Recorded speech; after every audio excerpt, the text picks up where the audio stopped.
wildflower meadows, but how to do it and have success. So, I mean, I call this pollinator-friendly plant, but really you're creating beauty, balance, and harmony. This is my PowerPoint on page. When I first started gardening, I had a lawn. I planted wax begonias in nice little rows. I cut my evergreens and my yews in front of the house into cubes and meatballs. That was my idea of gardening. That was a long time ago. I met a girl that was a master gardener, and she married me. God knows how. But she worked with perennials. But there was no mention of native plants back then. I mean, there were weeds. You went to a nursery. What they called wildflowers could have been anything. They would call Queen Anne's lace wildflowers or natives, and they're not. I mean, they were brought here. But you have different choices. You have from residential, annuals, perennials, cultivars, invasives. People plant invasives. Pachysandra is an invasive plant. Naturalized plants and hardscapes. And hardscapes work really well with meadows. Put in paths, benches, fence.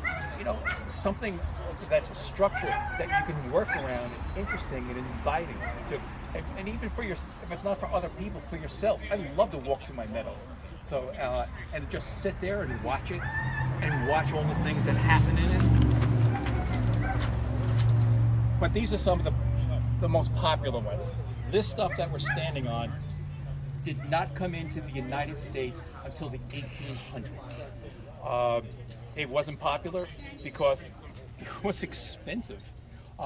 Most people, this homestead, this would have been herb gardens, this would have been meadow.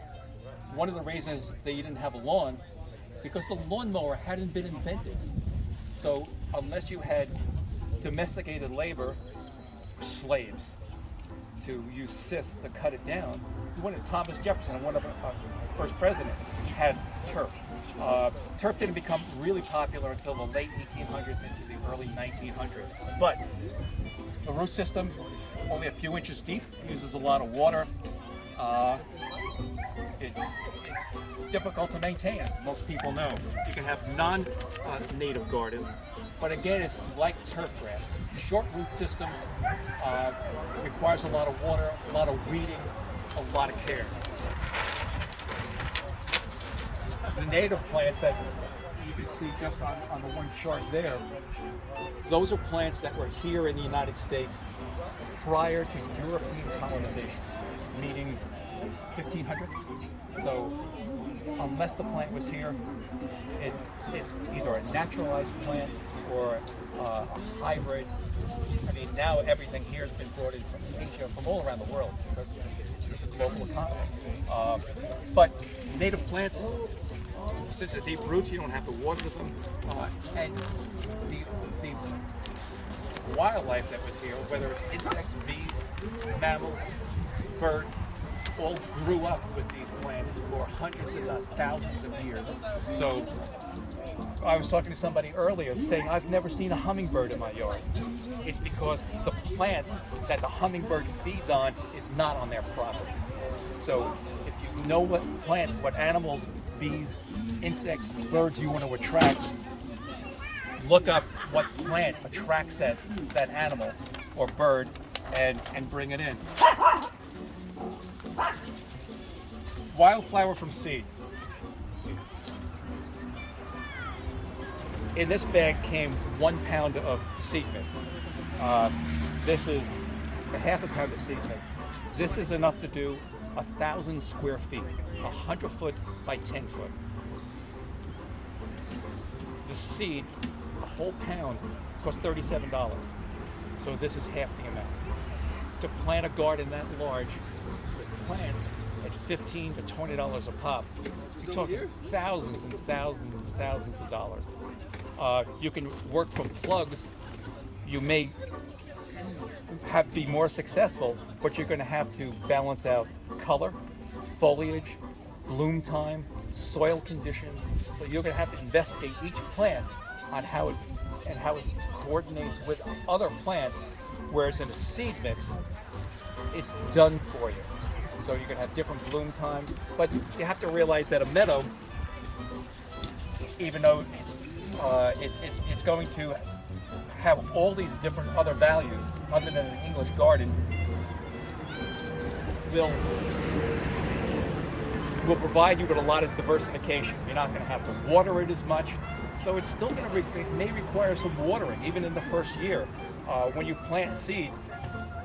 And as I did in one of my new meadows, I planted it. It rained for the first 3 days once or twice, and then it didn't rain for the next 2 weeks.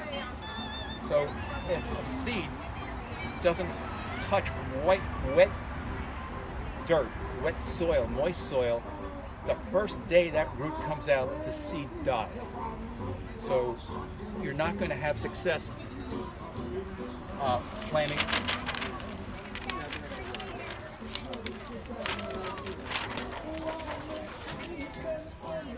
You won't have success with it. But the other things that you have to do, you have to know where you're going to plant it. I mean, if you were going to try to plant a sun-loving plant in a shaded area and it needs moist conditions, and this plant is in a dry area, it's not going to do well. So there are charts that will show you where you're going to plant, whether it's an upland meadow. An upland meadow would be like an area in here where it's open, you get at least 8 hours of sun a day.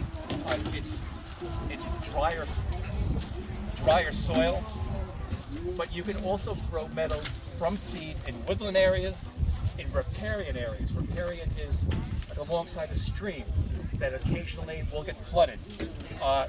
In a retention basin or in wet areas, there are seed mixes that will grow there as well.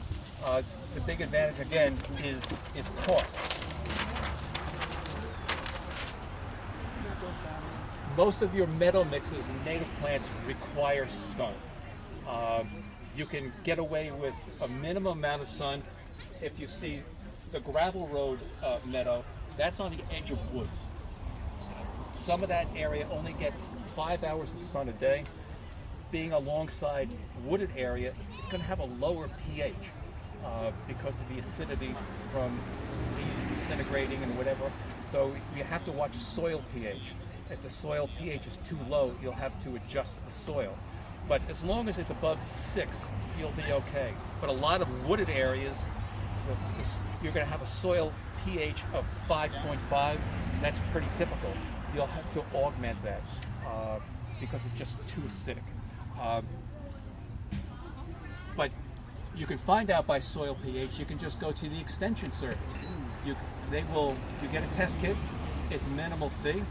You follow the instructions on how to take the kit, and by email you'll get back a report on what your soil has, all the nutrients in it, the soil pH, and their recommendations on what you're planting, on what they'll do.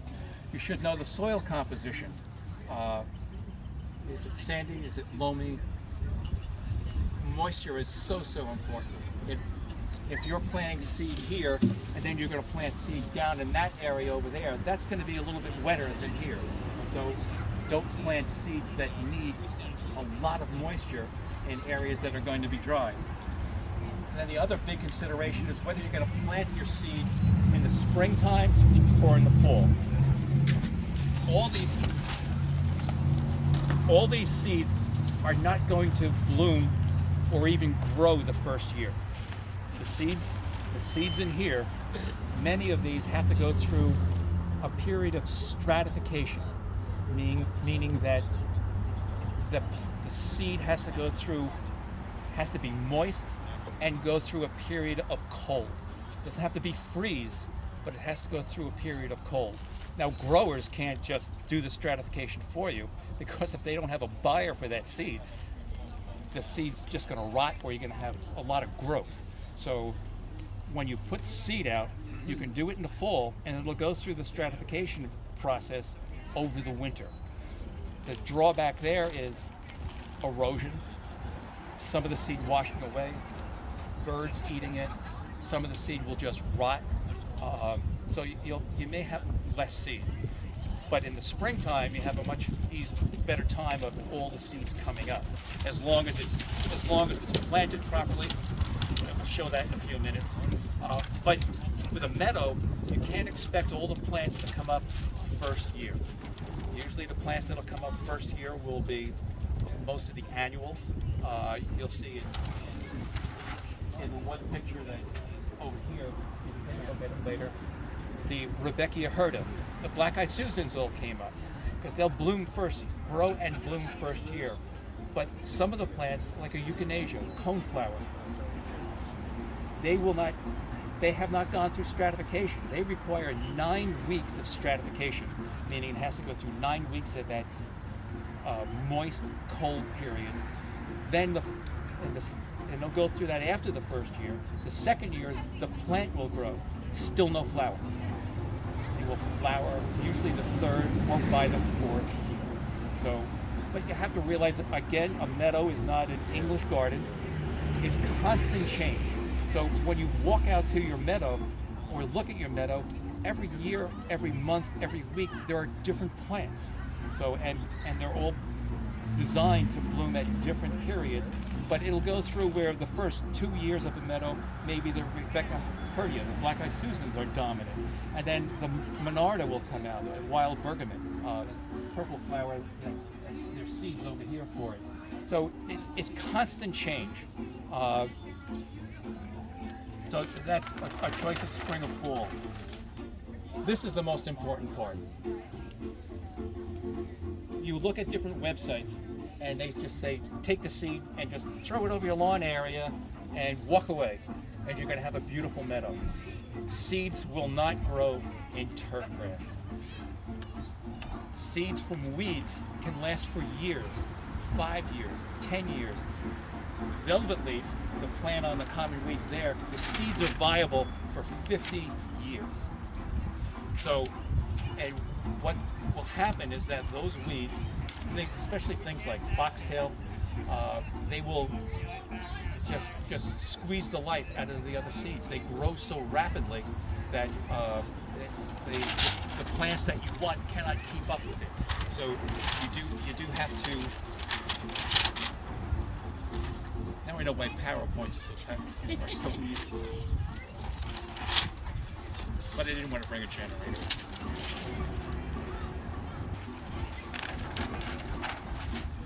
So the first thing we're going to do is kill everything that's there. If you want success with seed, you have to get rid of the vegetation. You don't have to use glyphosate, an herbicide. You can till, you can turn the soil. Now, if you turn the soil once, what you're going to do is expose all the weed seed bank that's in the soil. It's here. You can see all the weeds that are in this grass, but usually it's mowed, so you don't see them grow up. In a meadow, you're not mowing it, so except for parts of the first year. So those weeds are going to come up, and since they last a long time, you have to make sure they're gone. On the last meadow I did last year, I used glyphosate. I sprayed it 3 times over 2-week periods because I would spray it once and it killed everything. 2 weeks later, there were more weeds up. Had to spray it again to kill that. 2 weeks later, there was still clover. Clover is deadly to wildflower meadows. It just takes over everything. Once these weeds are there and you have seed growing, it's next to impossible to get those weeds out. So you need to make sure all the vegetation is killed. Once the vegetation is killed, and you can rototill it instead of using any type of herbicide, but turning the soil once won't do it. You rototill it, wait 2 weeks, rototill it again, wait 2 to 3 weeks, rototill it again, wait 2 to 3 weeks. Once you see weed not coming up, then you can stop turning the soil. But otherwise, because there's that seed bank that's there, it's going to keep coming up. You can use black plastic. I put black plastic over areas for entire seasons, and it still didn't kill everything. So I still had woodies come up, multiflora rose, things like that.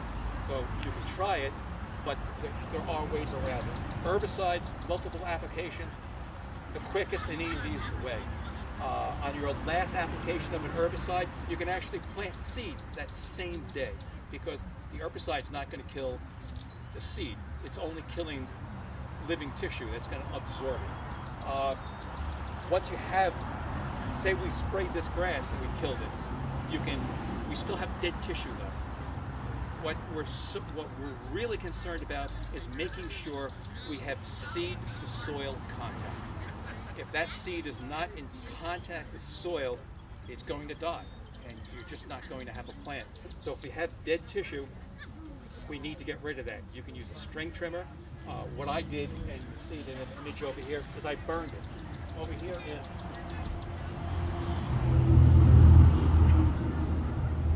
a torch that's attached to a propane tank. This puts out 30,000 BTUs. So with this, if I turn this on, the flame will hit the chair. So, but again, you have to make sure in your area, you don't need a burn permit. You need water nearby to make sure flame doesn't spread. But you're talking about something that's an inch high, because you have nothing left. Once it's burned, then you have to establish whether or not you still have seed. You'll get seed contact. Because now when I burn my turf area, it still would leave seed up high. So I had to bring in topsoil. Now, there's all kinds of topsoil out there. In one area, 4,000 square feet, I brought in 6 yards of topsoil. This is a commercial topsoil that's bagged. You can see it almost looks like mulch. This will not work in a meadow. If you try to seed through this, all you need is one piece of anything on top of the seed, and that seed will not sprout. So you need topsoil that looks more like this. So now, if you're going to bring in topsoil, even if you know the source, you don't know if there's weed seed in that topsoil.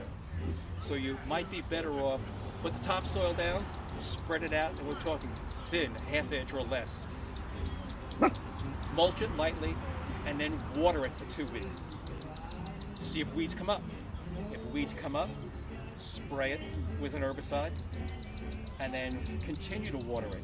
If after another week or two, no other plants, weeds are coming up, then you can plant seed. But unless you get rid of all the weeds and vegetation in that area before planting, those weeds are going to come up with your plants, and they grow at 3 or 4 times the rate as the plants you want. It's like when you spray insecticides and you kill everything, both the target insect, you're also killing beneficials. The harmful insects come back at 3 times the rate as the beneficials. So that's why we try not to use it. Again, we're going to rake everything out, wood chips, leaves, stone. You have your topsoil, check for the leaves, check for weeds in the topsoils. Now we're going to use the application of the seed. Again, we said this is enough seed to do 1,000 square feet. So when we divide it out, because what we're going to do is we're going to put some strings on the ground, baling twine, whatever. Divide your area into an area like this. This is 100 square feet. To try to, this is enough seed and bulk.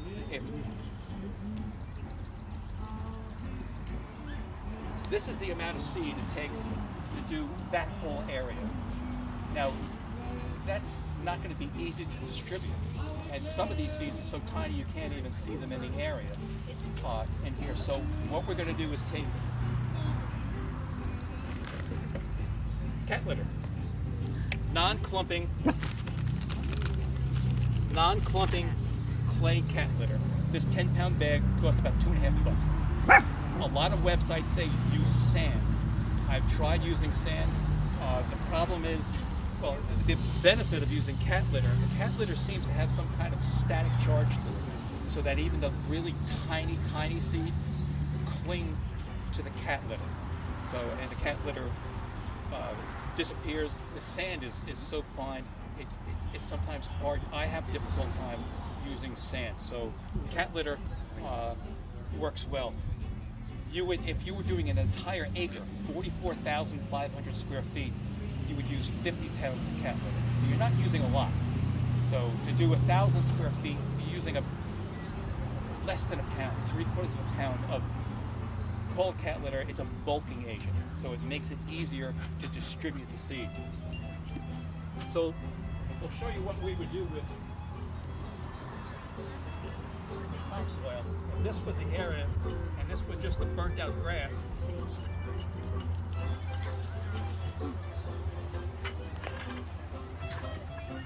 we're going to add topsoil, and then we'll rake it out.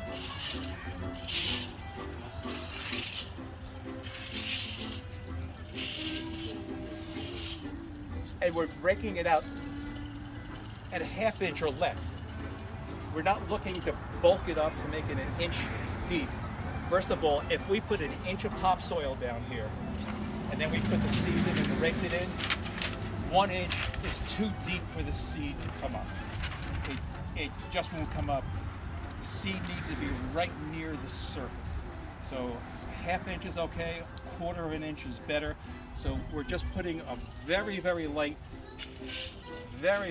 coating of topsoil down. Now I'll leave some of the area without topsoil on it. That would be the bare grass area.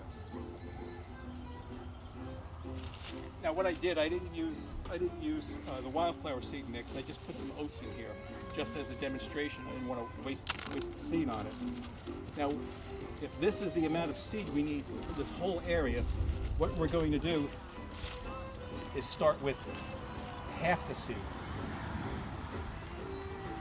Half of the seed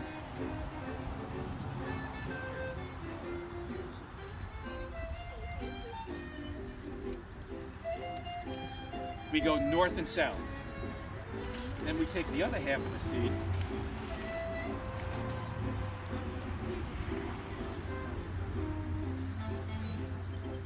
and we distribute it east and west. So you're doing it on the grass part as well? This is for demonstration. Okay. Now, once the seed is down, then we're going to add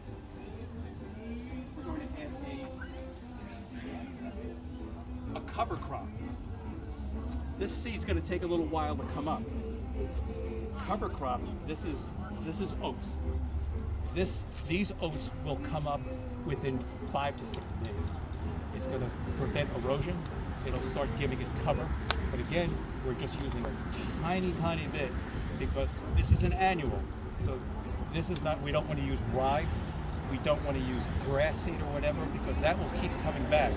Oats, this will bloom for the spring, and by the summer it's gone, and it just leaves just our plants. So again, it's a light amount of cover crop, north-south, east-west.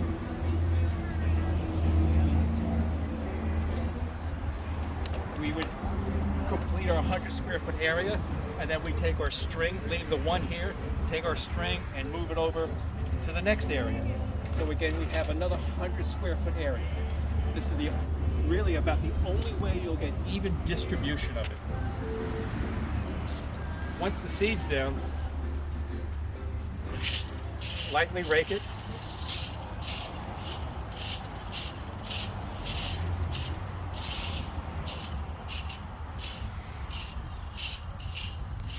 And do it in all directions. If you start at one end and just keep going this way, you're going to pull all the seed back with you. So you just go around. Now, you can see where there was topsoil, and then the areas where it was just the burnt grass. This you can see is combined with the soil, and you're going to have soil contact. The other areas, you're not really going to have soil contact. The birds think this is a picnic. So the wind's going to blow it. Rain is going to wash it away. Once you have the seed down, now we do the two-step. You need If it's a larger area, you can use a vehicle that has turf tires and drive over it. You can use a roller, but you need to step it all in, because when that seed comes out, it's absolutely essential that there's contact with soil. Once it's down,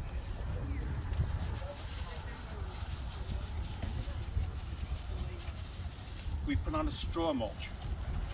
We don't take old Timothy grass that's up in the hayloft and put it down, because we'll then grow Timothy.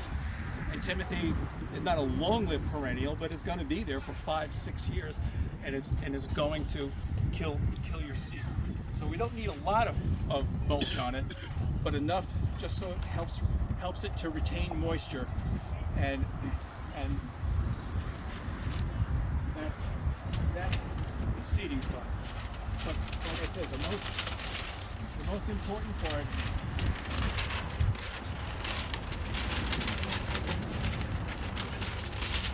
is once you've prepped your area, and here everything is for 1,000 square feet. You need to get your seed, combine it with a bulking agent. Good thing I wasn't here yesterday. Combine it with a bulking agent, use a cover crop, make sure it's stepped in really, really well into the soil, and then mulch it. Now, if I know it's going to rain tomorrow, I can leave it like this. But your first year for this meadow, you're going to need moisture.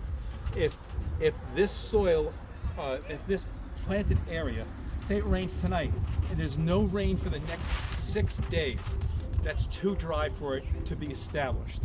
So you're going to have to water it. But we're not talking about putting sprinklers on it and watering it heavy. We're talking about just keeping the area moist.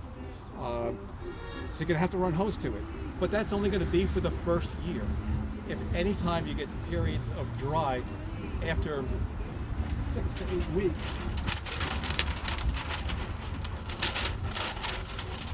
you will have to apply water.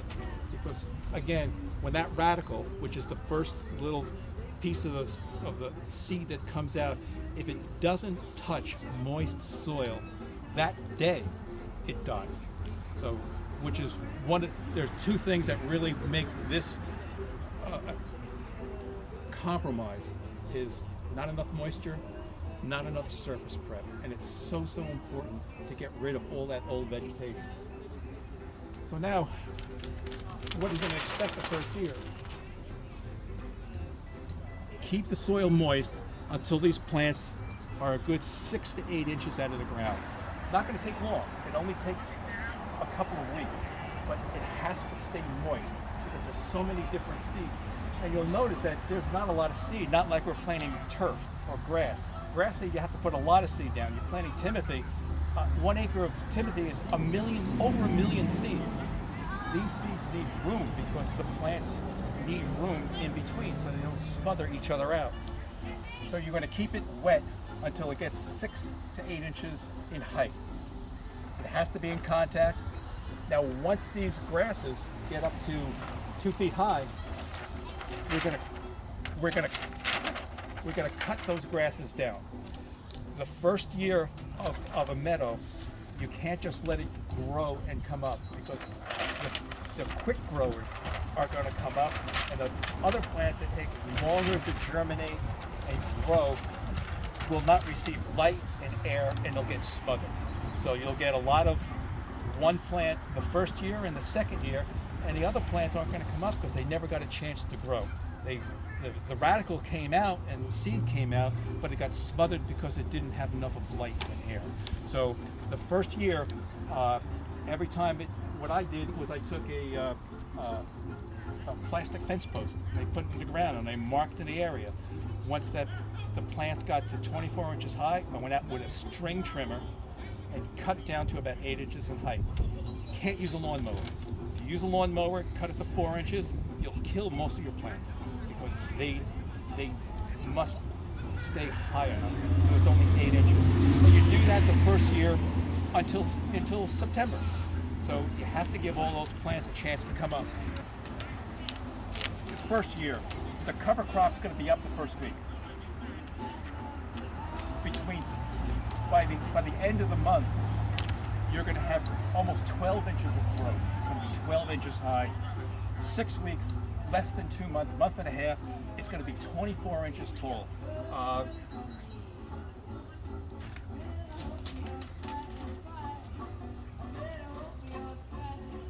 22nd of April, it's just burnt turf. And I put topsoil on it. You can see it's seeded in mulch on the April 24th. This is the middle of May. 4 weeks later, or 3 weeks later, it's already, what was this is now this in 3 weeks. This is 6 weeks. There were so many flowers, and Letty went past it, and it's just amazing to see this. And this has already been cut down once. So it got so high by the end of May, it had to be cut down to 8 inches, and within another week, it was already back up to 18 inches. That's how quickly it grows. But that's your first year, and that's an important step. Is let all the plants come up, not just the annuals that are there. And again, not all your plants are going to come up, because a lot of the seed that's in there requires stratification. Your meadow is going to change every year. You're going to say, where's this plant? And there's another one in its place. So it's just going to go. Some of the plants are biennials. They only bloom every other year. So, and you just have to be careful of weeds. There's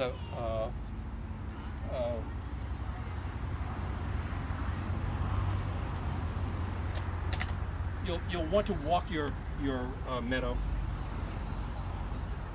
You'll see a lot of this. This is foxtail. If you let the foxtail grow, it will smother everything. So usually after a rainy day, you just go through and just yank it. Just make sure you get the roots and pull it out. If you get stiltgrass, you're sunk.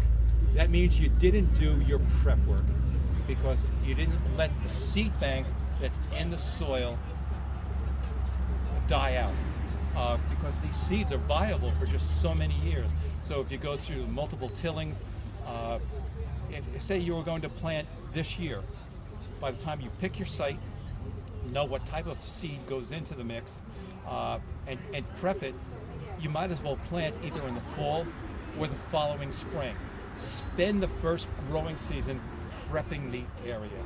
You'll save yourself so much heartache and work and time and money, because if you plant it and it didn't do the prep work, it's just going to be taken over by weeds, and all you can do is put it back to grass or kill everything again and start all over again. So patience. Patience is the key word with meadows and plants. This is not instant gratification. If you want instant gratification, you can go out and buy plugs or plants, and instead of this area of 4,000 square feet costing under $300, you can spend $10,000 on plants and still not have the 29 different species of plants. And also realize that in a meadow is 50 to 80% grasses. If it's all plants, it's an English garden. So, and again, the beauty is in the eye of the beholder. You have to think differently. Meadows are different. They go through change. You want to leave the spent flowers up all winter. That will provide seed and cover for wildlife in your area. When I cut my meadow down this spring, I had to constantly stop my mower because of all the toads that were hiding in the grasses. There were so many. They find snakes in them, rabbits. I mean, it's become a home to everyone. They don't go in my other pastures, my Timothy fields. They go into the wildflower meadows. And just walking through these meadows, the amount of bees, and I'm not talking about what our friend over here is going to talk about, Apis mellifera, the honeybee. New Jersey has over 300 species of native bees. these are the real pollinators to plants in New Jersey, and mostly to trees. Every tree flowers, every tree blooms, and it's those bees that you'll find in these meadows by the tens of thousands. They're not going to sting you, they don't bother you, they're just beautiful to watch. You actually watch everything move, and it's not the wind, it's the amount of insects on these plants. Do I have any questions? Dan, on that picture, when did you see that Liberty Township? What year? Liberty Township? Yeah, the one that's on the roadside. Oh, the roadside. This I planted last year. So, 21. yeah, I mean, and it's coming up this year. The problem this year has been the soil needs to be 55 degrees, but not on the surface, 3 inches down. And we've had 71-degree days, and then the next day it snows. So it's coming up, and again, with meadows, you think the meadow is dead and it's not growing, and then 6 months later, you say, where did all this stuff come from? And it's, again, it's patience, and you just have to give it time and care. It's not something where we talked about this before, a meadow in a can. There's no such thing. Meadows take time, they take planning, they take preparation, and it takes patience. And again, unless you walk that meadow the first year, and each year, taking out the woody invasives, and they seem to come from nowhere. And you have nothing one year, and the next year it's everywhere. Unless you pull it out, it'll kill everything. And it'll do the same thing to your English garden. It'll do the same thing to your lawns. But usually with your lawns, they're using herbicides, insecticides. You don't need that in a meadow. It's because there's so few. I mean, just look. I mean, I love the dandelions, but you look at everything though, plantain and everything else that's in this lawn. The only way you'll get rid of it is with an herbicide. In a meadow, you don't need an herbicide. There's so few you can hand pull. So, and they're usually large. It's like the size of thistle or something like that. We're not talking little tiny plants when you go to your English garden. We're talking about something that's this high. Anything else? John, thank you. Yes. Is this easy to do on a hill? On a slope? Yes. Now, the only other thing I would... Now, Mountain Lake, look at the slope on that. My gravel road meadow, that's a slope like this. The only thing you have to watch for is erosion. So when the soil's there and it's just like this, just mulch on top of that, we get one of our little showers that produces 2 inches of rain in 20 minutes. It's going to wash a lot of stuff away. So you may need some type of erosion blankets or something like that on it, just until it becomes established. I mean, you can't use things like newspaper or whatever because that'll kill everything. But they have blankets that you can put on. That may mean if the blankets are too costly, that you do a small area at a time and do it that way. But better to do it that way and have something that's going to be there for years rather than put it down, or you can just take your chances. That's the only other thing that you can do with it. But yes, it can be done on a steep slope, but just be prepared for erosion. I have a question. Now you did all this work. You got the meadow after the first year established. The upkeep is just basically checking for the weeds, and it's not like you have to bend down and take out the Yeah. tiny ones. But then after you do that, how long does that meadow last? Like how many? A meadow is like it's a living thing that constantly changes. It's not like your turf grass or your gardens where your turf grass is there and it comes up every year and it's always the same. There's a normal, regular change in meadows. And meadows, if you look at a pasture here that's been abandoned and no longer being mowed or whatever, it's going to be taken over by woody plants and eventually become forest, because that's the natural progression of a meadow or a riparian area to a woody area. So the only way that you can keep the meadow a meadow is every year, once a year, or every other year, cut it down in the spring, because the woodies that are coming up, and when I say cut it down, I mean it's being cut to 2 to 3 inches in height. So this gets rid of a lot of the woodies. Walk the meadow at least once a month and pull out those weeds, foxtail, things like that. Any vines, especially vines, they're horrid.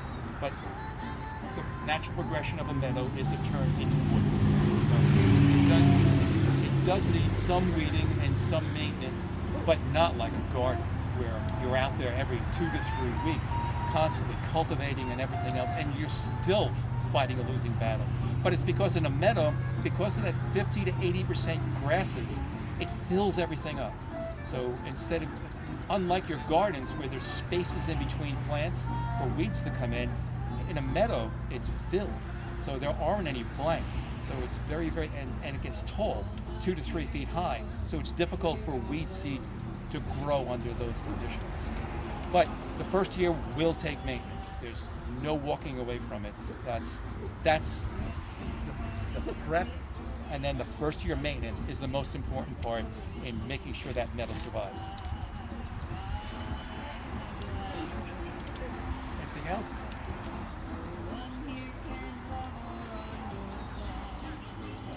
Well, they gave me some.